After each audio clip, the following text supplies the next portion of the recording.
Dragi moji Raščani, ja sam Dragana Anđelković, direktor filijale Vojvođanske banke u Raški. Čuli ste da su olimpijske igre odložene za sledeću godinu.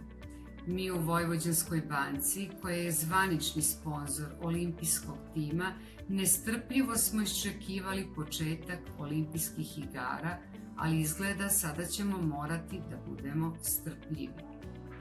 I baš je strpljenje jedna od vrlina koje su danas posebno važne, kao i solidarnost.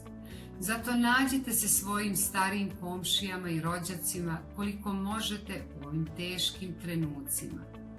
Dragi penzioneri, Vojvođanska banka vam je omogućila da ovlastite blisku osobu da u vaše ime preuzme penziju i platne kartice.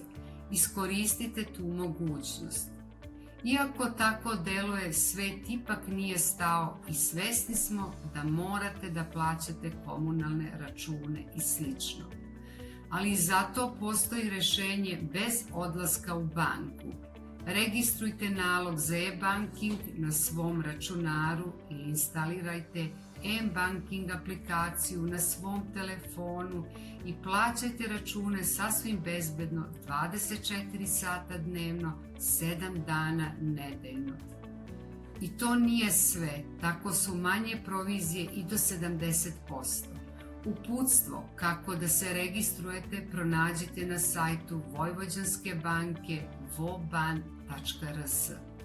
Za sve ostale poslove koji zahtevaju odlazak u banku, tu su naše kolege koje neumorno rade kako bi filijale ostale otvorene i u vanrednim okolnostima. Ako ne postoji preka potreba, ostanite kod kuće. Čuvajte tako sebe i ostale.